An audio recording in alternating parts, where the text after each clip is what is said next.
Cube Radio.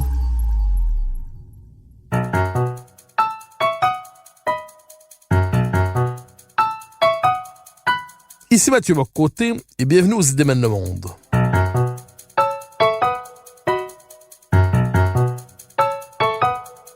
Nous chercherons à comprendre, à travers le regard des intellectuels québécois et européens, les grands débats qui façonnent notre monde.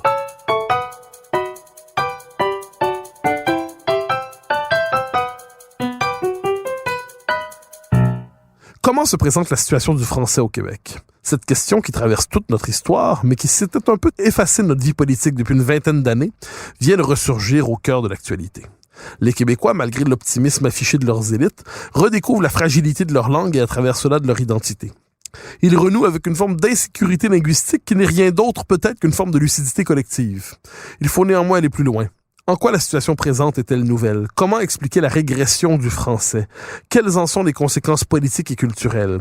Risquons-nous un jour de frapper un point de non-retour? Pour nous éclairer, je reçois aujourd'hui le chercheur indépendant Frédéric Lacroix, qui régulièrement publie dans les pages de l'autre journal des études très fines sur les différents aspects de la situation du français dans notre pays. Frédéric Lacroix, bonjour. Bonjour. Alors, première question très très large, mais pour poser les données de la réflexion, est-ce que nous sommes dans une situation inquiétante pour le français aujourd'hui, ou s'agit-il d'une forme d'inquiétude héritée des générations passées qui ne correspondrait plus à la réalité de notre époque?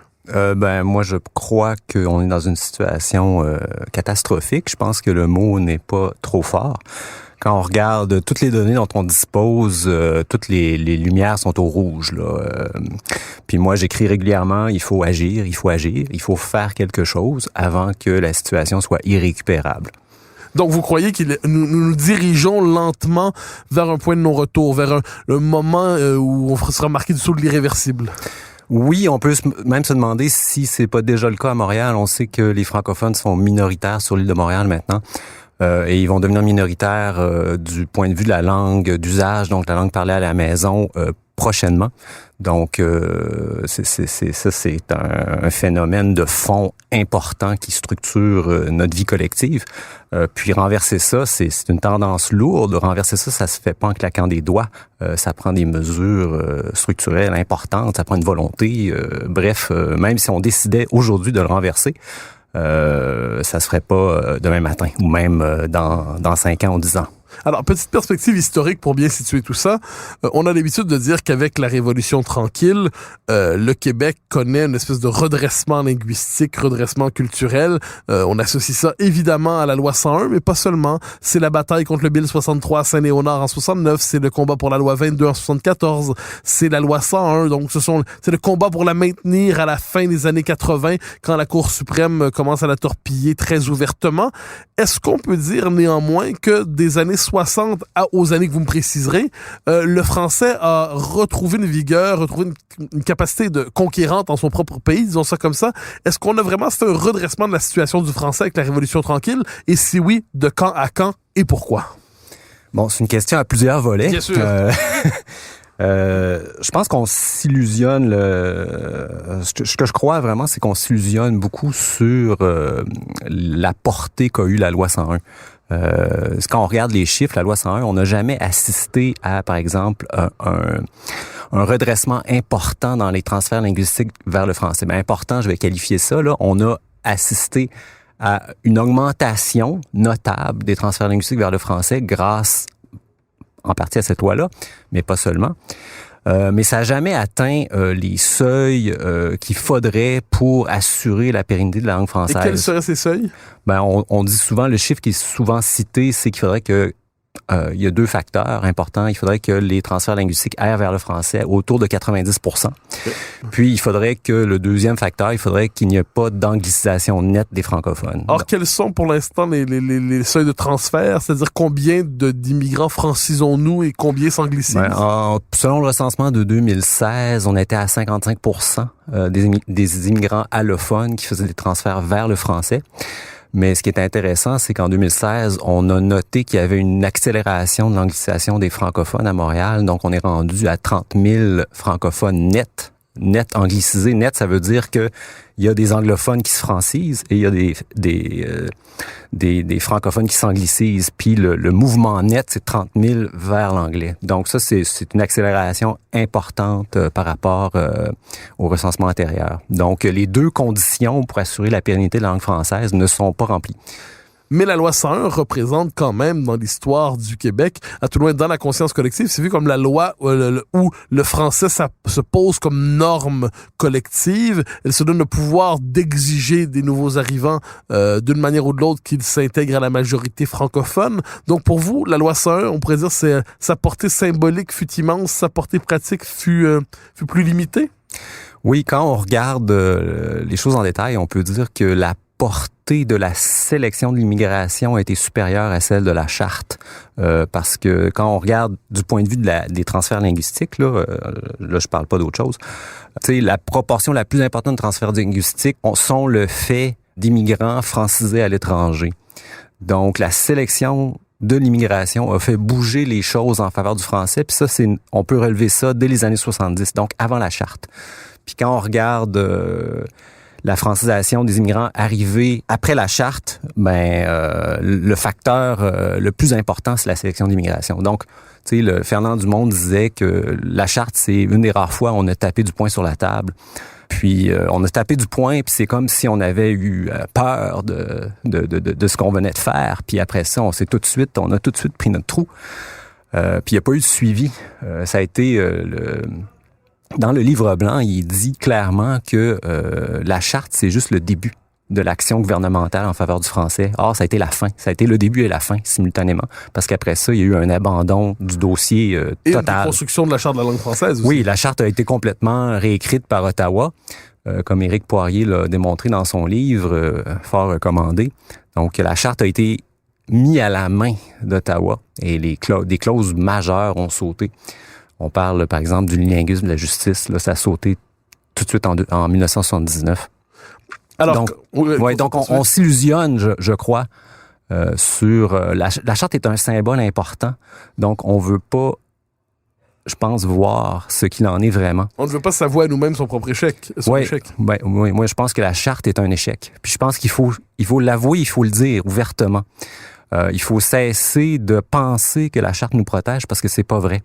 Donc, c'est un chantier qui est à reprendre entièrement presque. Alors, poursuivons l'analyse de la situation du français. On va en arriver dans la deuxième partie sur la question appelons ça des recommandations, si on peut dire.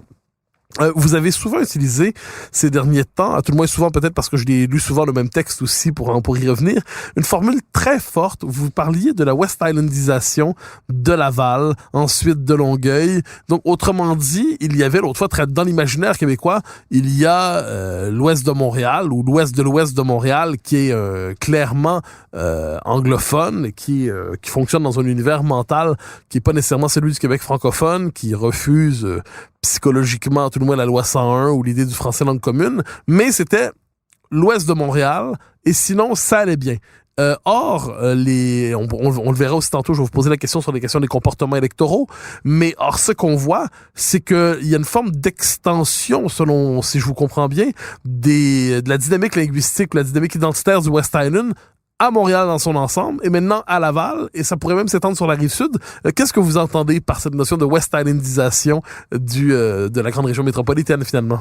Oui, ce que je veux dire, c'est que notre image mentale de la situation du français n'est pas en phase avec la réalité actuelle. Donc, notre image mentale date des années 80 ou 90.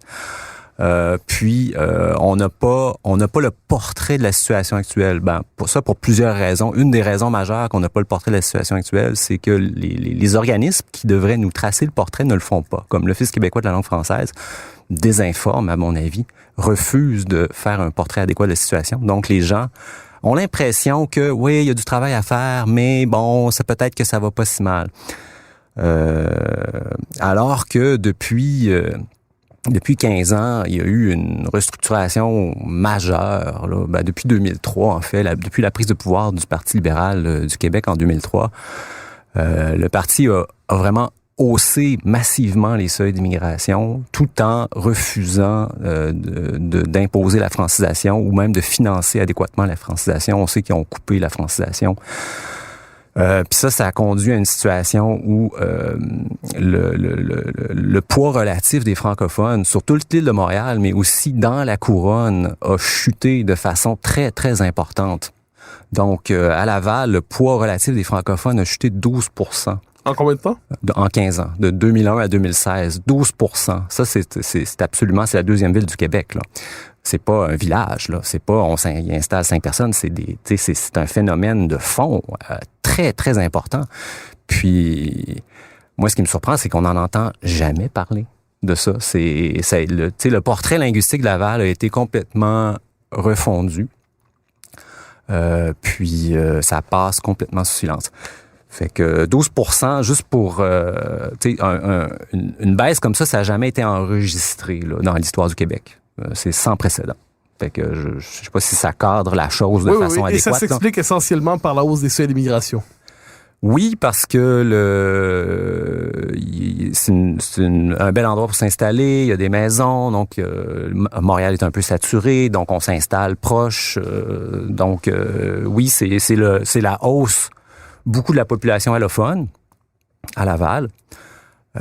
Mais c'est aussi la hausse de la population anglophone. Donc, il y a deux mouvements. Il y a un déclin du français, puis il y a une hausse de l'anglais à Laval simultanément. Donc, il y a 12 points de perte de français en termes relatifs, puis il y a 4 points de hausse de l'anglais. C'est deux choses qui n'ont jamais été vues. Et est-ce qu'on voit ça aussi sur la Rive-Sud?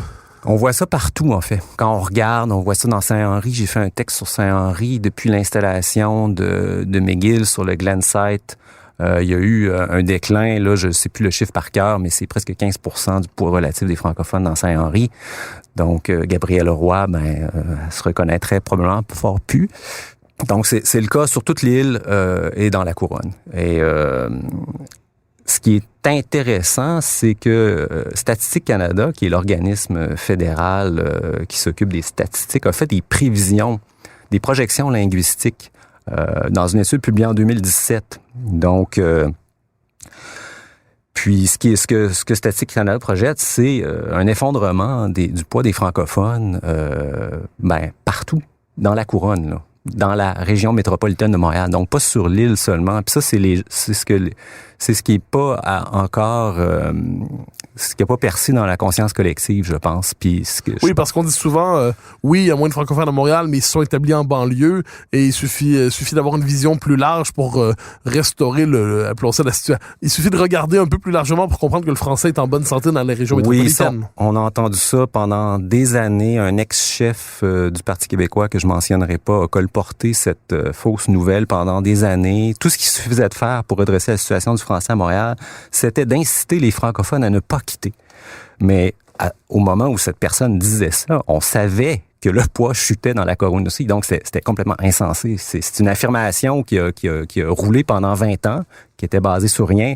Puis là, la situation est rendue vraiment grave. Là, on peut plus cacher ce qui se passe, là. On a juste à regarder la carte électorale. Alors, j'y arrive très bientôt à la carte électorale, mais je vous pose une question qui personnellement m'obsède.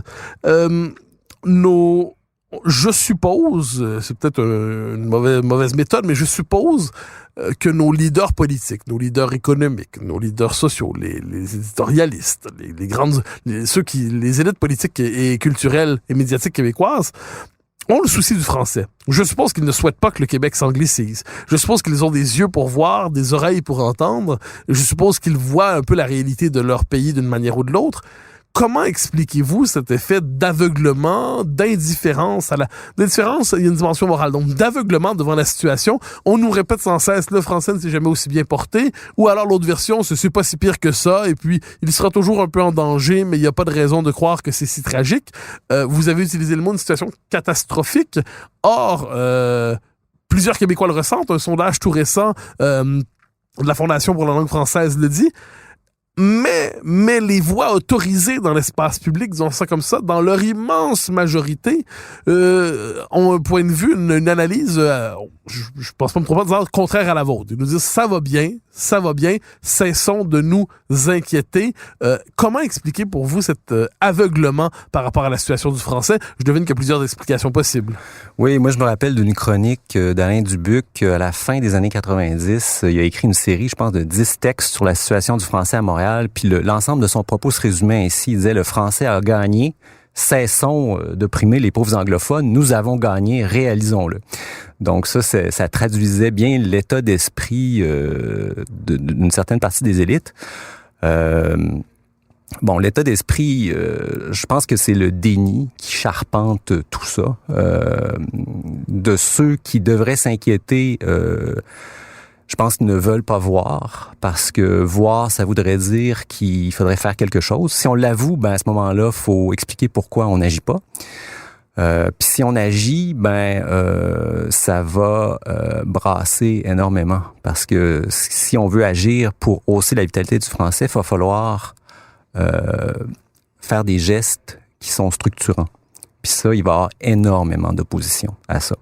Donc, on s'arrange pour ne pas voir. Alors, on s'arrange pour ne pas voir, mais néanmoins, pour justifier cet aveuglement, il faut quand même quelques données.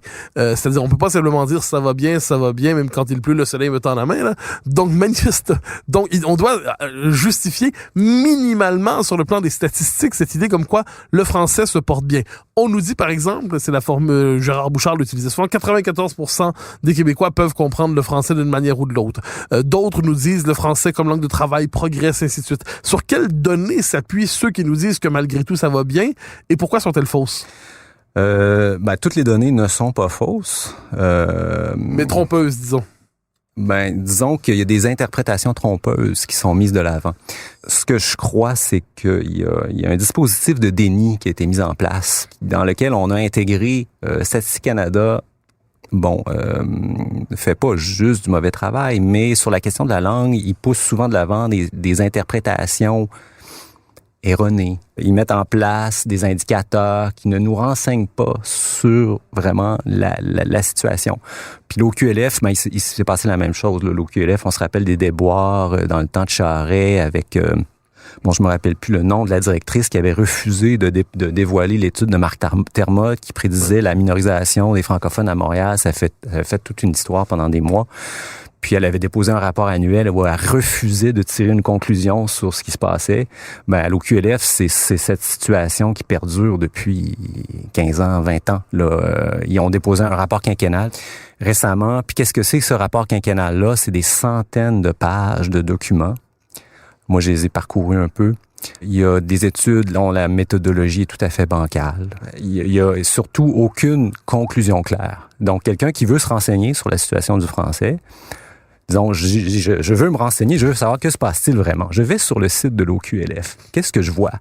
Un site qui date du début des années 90, totalement mal classé, on retrouve rien. Et quand on trouve des documents, là, c'est des centaines, des milliers de chiffres. Il n'y a aucun portrait synthèse clair. Donc, le citoyen lambda qui désire savoir ce qui se passe, c'est presque impossible. Donc, moi, je m'intéresse à la question linguistique depuis 20 ans. Donc, j'ai beaucoup lu là-dessus. J'ai fait mes propres analyses. Donc, j'arrive à me démêler dans le fouillis. Mais ce qui est dramatique, je trouve, c'est qu'il n'y a nulle part où est-ce que le citoyen québécois peut aller puis avoir un portrait réaliste, fiable de la situation linguistique. Donc, les données, à tout le moins, soit nous manquent, soit sont dispersées, soit sont mal interprétées. Un chiffre, néanmoins, a réussi à percer, me semble-t-il, dans l'espace public, relayé par Jacques Houle, dont vous avez recensé son livre, si je ne me trompe pas, dans les pages de l'autre journal. Houle nous dit, en 2036, il y aura 69% de Québécois de langue maternelle française au Québec. Ce qui est un chiffre très fort, c'est-à-dire là, la chute, elle est significative. On ne parle plus d'une régression tranquille, on parle d'une chute véritable, d'une chute brutale. Ce chiffre, est-ce que vous considérez qu'il a été enregistré, à tout le monde on l'a vu dans les médias suffisamment pour que ceux qui s'y intéressent puissent le noter. Mais est-ce que vous croyez que ce chiffre les analystes, la classe politique en voient la portée?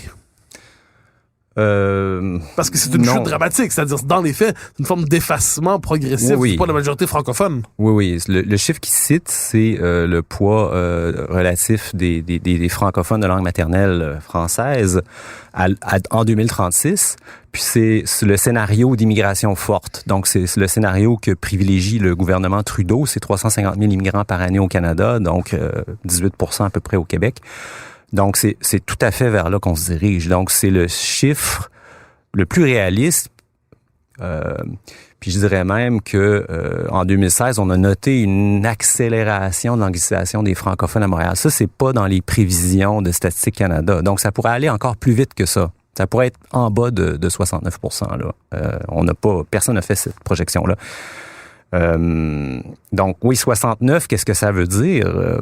Ça veut dire que, par exemple, il n'y a plus aucun parti nationaliste qui va être élu dans la région métropolitaine de Montréal. Puis 2036, là, c'est demain, là. C'est pas, on parle pas de dans 100 ans, 2200, là, c'est dans 15 ans. Il y a plus, tu sais, le PQ va être éliminé de toute la rive sud de Montréal, puis de la couronne nord aussi. La CAQ aussi, si je peux me permettre. Oui, tout à fait. La CAQ, si elle se montre trop nationaliste, va être sortie. Donc, moi, je comprends pas qu'il n'y ait pas une réflexion sérieuse qui s'engage, ne serait-ce que du point de vue de la salubrité démocratique, là. À savoir, on a un problème, là, tu sais, nos politiques d'immigration, nos politiques d'intégration ne fonctionnent pas, tu sais.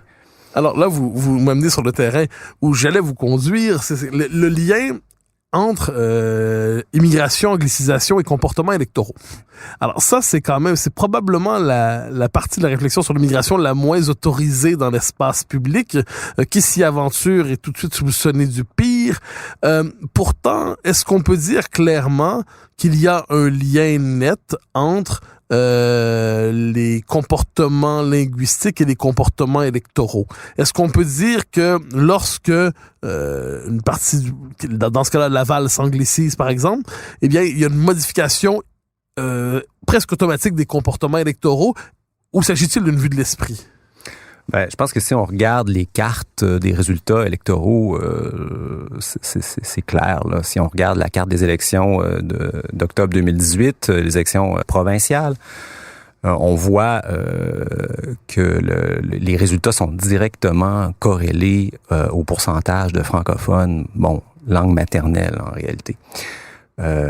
Combien faut-il de francophones dans un comté pour que le comté soit gagnable pour un parti nationaliste? Pierre Serré, qui est politologue, avait fait une thèse de doctorat là-dessus, puis il avait sorti un chiffre qui m'avait marqué. Il avait dit en bas de 79% de francophones dans un comté, l'alternance politique cesse. C'est-à-dire que comme les francophones divisent leur vote entre plusieurs partis, puis que les non-francophones ont un vote bloc, à ce moment, ils votent pas pour le bloc, hein, un vote bloc. À ce moment-là, l'alternance politique va cesser parce que ça va être un parti, non nationaliste comme le Parti libéral du Québec qui va être élu systématiquement. Le phénomène est bien connu dans le West Island, là où on regarde les comtés, là, ça fait 50, 60, on perd la trace de quand est-ce qu'il y a eu une alternance politique dans certains comtés. Mais ça risque de devenir la réalité à Laval. Ça fait tache d'huile. À Laval, je pense que c'est déjà le cas. Il y a plus un parti, le Parti québécois ne remportera plus jamais un comté à Laval, ça c'est ma prédiction. Puis la CAQ, je pense qu'elle va être sortie aussi. Je pense qu'il y en a un actuellement.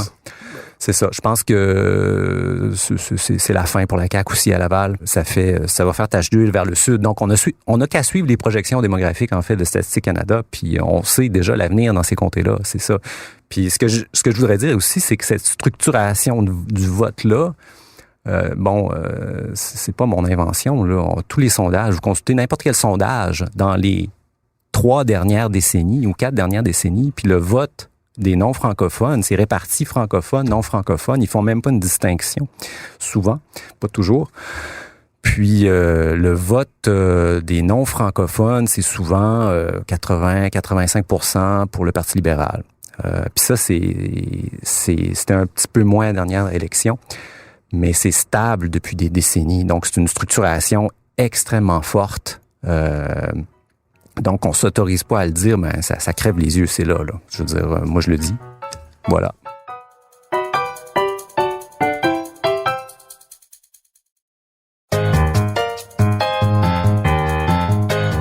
Alors, dans le même esprit, Je vous ramène à il y a près de 25 ans, le référendum de 1995, on se souvient des résultats, 61% des francophones avaient voté oui, ce qui donne un 49,4 crève-cœur dans le résultat final. Avec la nouvelle dynamique linguistique et identitaire qui accompagne le Québec d'aujourd'hui, est-ce que la possibilité même d'une victoire référendaire disparaît tout simplement? Est-ce que même si la chose peut être cruelle à dire, est-ce que la dernière chance c'était octobre 1995 et aujourd'hui est-ce que la démographie nous interdit d'espérer un nouveau rendez-vous référendaire qui changerait le statut politique du Québec? Bon, c'est une question délicate. Je dirais qu'il faut pas désespérer. Il y a des actions qui peuvent être faites pour rehausser la vitalité du français. Moi, j'y crois. Il y a plein de choses qui peuvent être faites. On choisit de ne pas les faire. Ça, c'est autre chose. Mais c'est évident que les résultats de 95, c'était 54 000 voix de différence. Puis, j'ai regardé ça récemment. Donc, puis je me suis rendu compte que ce 54 000 voix de différence, c'était presque exactement les cibles d'immigration du PLQ sous Couillard et Charest. Bon, c'est un petit hasard savoureux.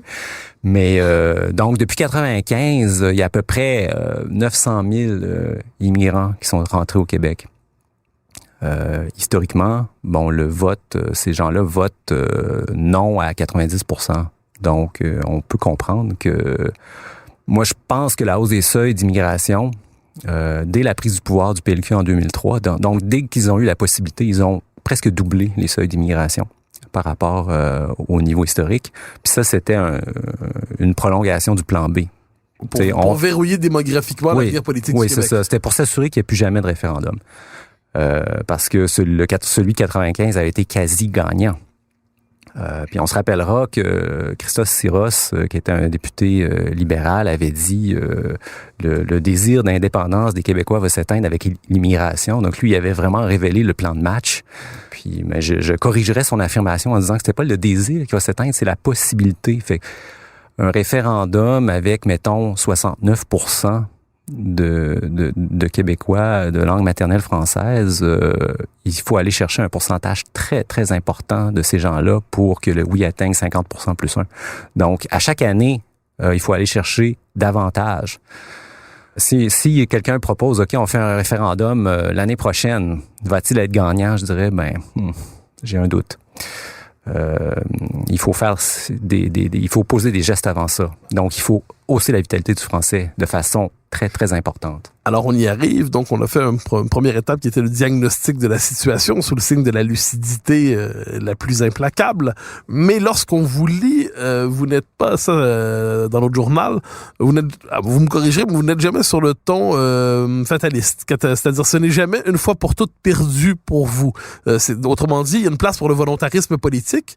Vous évoquez plusieurs mesures, baisse de l'immigration, renforcement évidemment des lois linguistiques, mais vous utilisez souvent, vous abordez la question, on reviendra sur l'immigration et les lois linguistiques, mais vous abordez la question du rôle des institutions, la nécessité de refaçonner le paysage institutionnel à Montréal pour être capable de relancer la dynamique de francisation.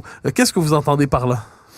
Le rôle des institutions, c'est quelque chose qui m'a été suggéré par Charles Castonguay, donc qui est bien connu dans le domaine linguistique, qui m'a pointé vers les travaux d'un professeur de l'Université de Toronto, donc breton, je crois, qui lui avait étudié le rôle de la complétude institutionnelle sur la vitalité des minorités linguistiques. Donc, il s'était rendu compte que là où le réseau d'institutions était déficient, hors Québec, la vitalité linguistique, c'est-à-dire que la transmission de la langue s'étiolait rapidement.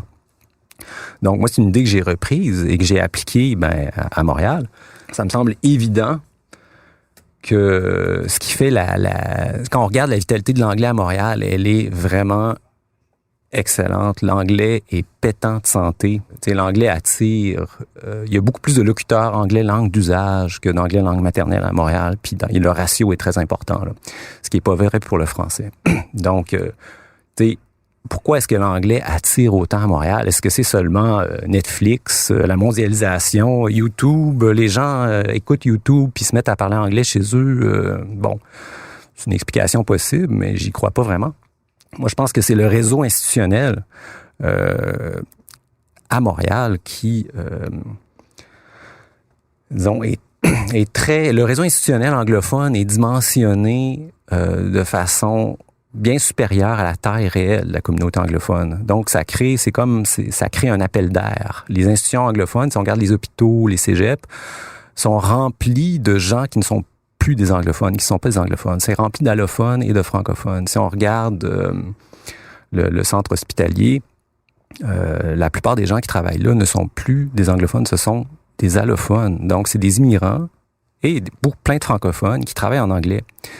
Donc, tout ça financé par les fonds publics. Donc, puis c'est pareil dans les cégeps. Dans tout le réseau institutionnel, le redimensionnement n'a jamais été fait pour tenir compte de la chute très importante de la communauté anglophone d'origine britannique et écossaise. Donc on pourrait appeler la minorité historique anglaise. La minorité historique, si on veut. Le livre blanc, si on regarde le livre blanc de 77, il annonçait la quasi-disparition de la minorité historique anglaise d'origine britannique. Donc, dans les projections qui ont été faites pour la commission Gendron en 73, il disait ces gens-là vont disparaître, puis ils vont pas être assimilés, ils vont quitter vers Toronto. Mais nous, ce qu'on a fait, c'est qu'on a gardé le réseau institutionnel intact, puis on a même augmenté sa taille relative. Donc, à ce moment-là, la nature horreur du vide, ce réseau-là est rempli. Les gens travaillent en anglais, puis qu'est-ce qui se passe quand tu travailles en anglais? Tu utilises de plus en plus l'anglais, fait que ça, on sait que la langue de travail est un facteur très important pour les transferts linguistiques. Donc, ce qui se passe, c'est que le gouvernement du Québec sabote totalement la dynamique linguistique à Montréal et finance l'anglicisation. Alors, un des aspects de cette anglicisation, c'est par exemple dans les services publics, si je comprends bien. On en parle de plus en plus ce temps-ci. L'État québécois est un État officiellement francophone, mais dans les faits bilingue, qui fonctionne une partie considérable des gens issus de l'immigration, par exemple, fonctionne en anglais avec l'État québécois. Est-ce que de ce point de vue, la loi 101 n'est que pure illusion et presque une blague? Oui, c'est pour ça qu'il faut dire que la loi 101 est un échec. Il faut le reconnaître. Puis il faut reprendre le dossier, pas de zéro, mais il faut reprendre le dossier. C'est un chantier considérable. Oui, l'idée de base de la charte, c'est le français langue commune. Français langue commune, qu'est-ce que ça veut dire? Ça veut dire que c'est la langue qu'on utilise entre citoyens au Québec. Cette idée-là, c'était on tape du poing sur la table, comme disait Fernand Dumont, on dit français langue commune. Tout de suite après, on a eu peur, puis on a cessé de l'imposer, puis on s'est comme converti à la loi sur les langues officielles où c'est le principe de personnalité. Donc, c'est le choix entre le français ou l'anglais. On peut choisir. Donc, tout le gouvernement du Québec applique en fait la loi sur les langues officielles de façon officieuse. T'sais. Bon, ça, c'est les services publics, c'est une chose. Donc, Québec mène la politique d'Ottawa au Québec. Oui, tout à fait. Puis j'ai écrit plusieurs textes sur l'école, par exemple. Mm-hmm. Puis moi, ce qui m'apparaît clair, c'est que l'école québécoise, qui était censée être un pilier pour le français, langue commune, ça va se forger à travers l'école. L'école québécoise a été convertie à la loi sur les langues officielles dans les 15 dernières années, surtout. Puis on a complètement abandonné, en fait, le français langue commune. Il faut pas oublier Ottawa, le rôle d'Ottawa, là, qui est très important. Pour Ottawa, tout le Québec est un district bilingue, quasiment. Là. Quand on regarde la carte, tous les services sont en bilingue au Québec pour Ottawa. Donc, faut pas les oublier. Ottawa exerce un pouvoir de nuisance considérable pour ce qui est de l'intégration des immigrants français. Mais le gouvernement du Québec nous tire dans le pied depuis longtemps. Donc, il y a les services gouvernementaux, il y a l'enseignement. Donc, toute l'éducation postsecondaire est une catastrophe à Montréal. Il y a les hôpitaux. On sait, il y a eu une construction de 2 méga-hôpitaux à Montréal. Bon, depuis, c'est un projet qui a été lancé à la fin des années 90 par le Parti québécois. Puis, ils ont donné la moitié du budget, donc, à la communauté anglophone. Alors qu'ils n'ont jamais représenté la moitié de la population de l'île. Là. À l'époque, c'était 17%. Quand ils ont attribué 50% des budgets à la communauté anglophone, ils représentaient 17%. Donc, ils ont construit 2 méga-hôpitaux. Puis maintenant, on se retrouve avec le nouveau CHUM qui est un peu sur Saint-Luc, un peu rabougri. Puis on a un nouvel hôpital anglophone sur la Cour-Glen, un immense site qui est promis à un bel avenir parce qu'il y a des possibilités d'expansion infinies. Puis non seulement ils ont construit un nouvel hôpital anglophone, mais ils ont conservé aussi le Montreal General, qui était supposé aller se fusionner là. Et ils l'ont augmenté aussi. Ils ont investi des centaines de millions pour offrir plus de services, etc. Bon, ils ont fermé le Royal Victoria, mais le Royal Victoria, ils l'ont refilé en douce à McGill pour que McGill prenne de l'expansion. Donc, quand on fait le bilan de tout ça, ce qu'on se rend compte, c'est que la taille relative des institutions anglophones à Montréal a augmenté énormément dans les 15 dernières années. C'est sans précédent. Il y a des centaines de milliers de pieds carrés d'espace supplémentaires de services. Puis, ce qui est fascinant, c'est qu'on n'en entend jamais parler. Puis ça, c'est à mon avis, c'est le facteur principal qui explique la vitalité de l'anglais, c'est que on a augmenté la taille relative des institutions de façon absolument démesurée. On peut penser au cégep aussi. On sait que le cégep Dawson, c'est le plus gros au Québec. Et de loin, là, c'est 8000 étudiants. Puis Dawson refuse du monde à planche, là. Donc, on augmente la taille des institutions. Après ça, on fait les surpris, puis on se dit, mais pourquoi donc le français est-il en mauvaise posture? Moi, je trouve ça d'une hypocrisie absolument affolante, là. Alors, on est dans la section que faire, disons ça comme ça.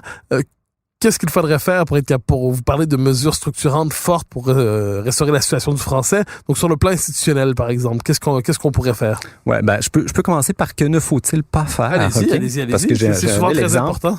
Bon, on sait que M. Legault s'est montré, tièdement ouvert à l'idée d'ouvrir la loi 101. Il a affirmé ça cette semaine, je crois. Puis, on sait qu'une des mesures phares du parti qui devrait s'intéresser à la question, le Parti québécois, c'est d'imposer le français langue de travail aux entreprises de moins de 50 employés. Actuellement, il y a seulement les entreprises de plus de 50 employés auxquelles on impose la charte. Puis ça, c'est vraiment la mesure phare du Parti québécois.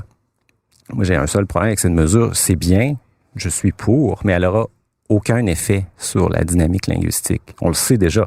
Puis on le sait depuis 1994. Donc, Charles Castonguay a écrit un livre où il a recensé les effets de la charte. Puis, dans ce livre-là, il est écrit, ce qui a eu un effet, ce sont les clauses scolaires, puis la sélection de l'immigration. La sélection de l'immigration qui n'est pas un effet découlant directement de la charte. Puis donc, les lois sur la langue de travail, il n'y a aucun effet mesurable. Ça veut pas dire qu'il faut pas le faire, sauf que ça va pas redresser la situation. Puis on sait que dans les entreprises qui sont soumises à la charte, on aime ça, ce mot-là, soumise, l'anglais est plus utilisé que dans celles qui ne sont pas. Donc, c'est absolument... Si on ouvre la charte, je pense qu'il faut faire des modifications qui vont servir à de quoi? Parce que si notre tour repasse seulement dans 25 ans, là, il va être vraiment trop tard. Donc, je vous impose de voir la question. Que faire? J'ai répondu seulement à que ne pas faire. Que faire? Alors, sur le plan, c'est très, très vaste. Sur le plan institutionnel, sur le plan de l'immigration, sur le plan scolaire, par exemple. Sur ça. Ce que voulait faire la charte originalement, c'était dimensionner les institutions anglophones de façon appropriée. Ça, ce que ça veut dire, c'est que il n'est pas question de ne pas offrir des services en anglais à la communauté anglophone. Mais moi, je vois pas pourquoi les gens qui offrent des services en anglais devraient aussi travailler en anglais. Ça, c'est absolument insensé. Puis on confond souvent les deux choses. Moi, où je travaille, on offre des services en anglais. Mais la langue de travail, c'est le français. Il y a une nuance très importante à faire qui n'est jamais faite publiquement. C'est-à-dire, moi, je vois pas pourquoi les hôpitaux ne pourraient pas travailler en français. Là. Les hôpitaux, c'est des dizaines de milliers d'emplois. Là. C'est pas... c'est très massif. C'est un effet structurel. Donc, il faut structurer, redimensionner les institutions anglophones de façon à ce que la communauté anglophone ne puisse plus s'en servir pour angliciser les immigrants qui arrivent. Donc ça, c'est un contrat extrêmement vaste. Élément. Sur l'immigration, on a Jacques Hull qui a ramené la possibilité dans son livre Disparaître d'une baisse significative des seuils d'immigration. Est-ce que pour vous c'est et le changement des critères de sélection aussi. Est-ce que c'est pour vous aussi un autre chantier essentiel pour la sauvegarde du français? Ben tout à fait. Moi, je pense qu'on devrait avoir le contrôle total sur l'immigration. Actuellement, on a un contrôle partiel. Puis je pense que c'est une question absolument vitale d'avoir le contrôle total sur l'immigration. Puis j'ai écrit un texte dans nos journaux justement qui est paru hier où j'analyse le chiffre qui est proposé, donc de 30 000 par année, qui correspond à peu près aux tendances historiques de l'immigration avant la victoire du PLQ en 2003. Ben si on regarde ce chiffre-là, ben oui, c'est souhaitable de réduire l'immigration. Moi, je suis favorable à ça. Notre immigration, c'est trop important. Le volume est trop important pour nos capacités d'intégration.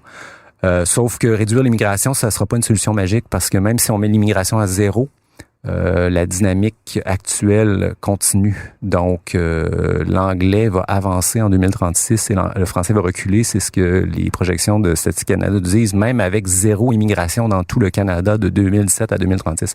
Donc, il y a deux choses. Il y a l'immigration qui vient alimenter la pompe, si on veut. Puis après ça, il y a la dynamique linguistique qui est outrageusement favorable à l'anglais à Montréal. Donc, il faut s'attaquer à plusieurs choses, à plusieurs aspects du problème à la fois. Puis donc, le contrôle de l'immigration, on l'a vu avec la réaction face à la réforme du programme Expérience québécoise, là, c'était un tollé. Moi, je pense que ce programme doit être réformé. Bon, j'en parlerai pas en détail ici, mais je pense qu'il y a d'excellentes raisons de le faire. Puis on a vu le tollé absolument incroyable qui a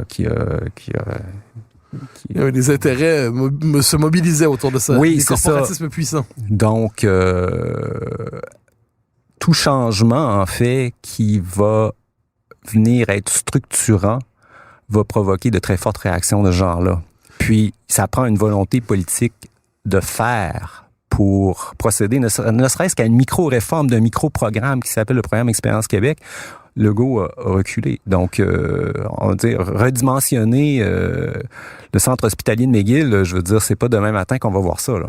Et sur le plan scolaire? Sur le plan scolaire, il y a une mesure qui est pour laquelle les militants nationalistes ont plaidé pendant 20 ans, c'est le cégep français, c'est ouais, moi, je trouve un symbole. Ça complètement insensé. Le laisser aller sur le cégep français. Je ne comprends absolument pas que la loi 101 cégep ne soit pas déjà en place. Quand on regarde l'effet que ça a, c'est absolument massif. Moi, je pense que c'est indéfendable de dire que le laisser actuel doit continuer. Puis, quand on regarde, moi, j'analyse les statistiques du cégep à chaque année. Puis il y a une baisse régulière de la fréquentation des cégeps français. Puis à Montréal, c'est très marqué. Puis c'est très marqué au pré-universitaire. Donc, on sait que les techniques, c'est bon pour les francophones. Puis le pré-universitaire, il y a une structuration intellectuelle, si on veut, où on envoie les francophones en technique.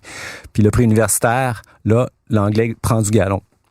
Puis on est rendu à 53% des étudiants seulement qui vont au cégep français au pré-universitaire à Montréal, sur l'île de Montréal. 53. Puis, en gros, ce sont les francophones qui vont au cégep français, c'est à peu près tout. C'est beaucoup ceux qui sont refusés dans les cégeps anglais, parce que quand on regarde les demandes d'admission, les cégeps anglais, en fait, si on fait le tour du dossier, là, les cégeps anglais sont contingentés par le Conseil du Trésor. Le nombre de places est contingenté. Il y a déjà une forme de loi 101 au cégep qui s'applique, qui est par le Conseil du Trésor, donc via l'argent. Puis, quand on regarde les demandes d'admission au cégep anglais à Montréal, les demandes d'admission sont bien supérieures aux offres d'admission. Ça veut dire que Dawson, etc., Marianopolis écriment les premiers tours des demandes d'admission, puis ceux qui sont refusés s'en vont au cégep français. Donc, voilà. Ça en dit très long sur le statut de la langue française. Alors, il nous reste le temps d'une question, d'un commentaire, en fait. Alors, cette situation, je reprends vos mots, elle est catastrophique. Je me permets d'en ajouter, elle n'est pas, si je vous comprends bien, désespérée. Elle exigerait une volonté politique de faire qui semble pour l'instant absente. Si vous imaginez un redressement de la situation, il passerait par quoi? Par un réveil des francophones qui se rendraient compte qu'ils sont en train de perdre la situation? Par une série de petits efforts qui se transforment en gros efforts finalement. Comment imaginez-vous un scénario où ce que vous souhaitez devient au moins minimalement possible? Ben, ce que je remarque, c'est que l'espace politique autour de cette question est absolument vide. Donc, il y a aucune offre politique. Il y a personne qui s'intéresse à ça de façon sérieuse. Donc, il y a un espace vide à prendre pour un parti qui s'intéresserait à la question. Puis moi, je pense que c'est une question extrêmement porteuse. On le voit, il y a des sondages, bon, il y en a eu un la semaine passée, sur l'inquiétude. Donc, malgré le déni officiel, il y a une inquiétude parce que la réalité perce derrière le déni. Les gens se rendent compte que tout ne va pas rondement, là, qu'il y a des choses qui tournent pas rond, là. Mais ils sont pas capables de mettre des mots, des chiffres. Ils n'ont pas une déclare de ce qui se passe. Mais ces sondages-là, ben, ça fait quelques-uns que je vois passer dans les dernières années. Bon, on peut dire que la CAQ a répondu partiellement à ça, puis ça explique peut-être leur montée, leur prise du pouvoir. Fait que je pense que il y a un espace politique, mais faut le faire, faut s'intéresser à ça de façon sérieuse. Pas en dilettante où on propose des mesures qui n'ont pas d'impact ou on fait ça, je sais pas. J'ai pas de réponse magique à cette question, malheureusement. Si j'en avais une, j'aurais déjà sorti ma baguette magique, là. Alors, sur cet appel à l'action doublé d'un rappel d'une nécessaire lucidité, Frédéric Lacroix, je vous remercie pour votre passage aux Idées mènent le monde. Merci beaucoup.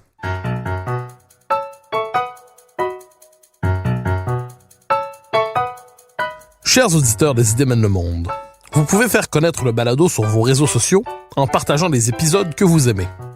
Cela nous donne à chaque fois un fier coup de main pour faire découvrir le balado. Ainsi, si vous écoutez sur une autre plateforme que Cube Radio, laissez-nous un commentaire. C'est encore une fois un geste qui nous permet de faire connaître la série au plus grand nombre. Merci à vous d'être à l'écoute. Vous pouvez me suivre sur Twitter et sur Facebook. Vous pouvez également lire mes chroniques chaque mardi, mercredi, jeudi et samedi dans le Journal de Montréal. Et chaque semaine, vous pouvez me suivre à la Joute à TVA. Animation et recherche, Mathieu Bock-Côté. Réalisation, Anne-Sophie Carpentier. Une production Cube Radio.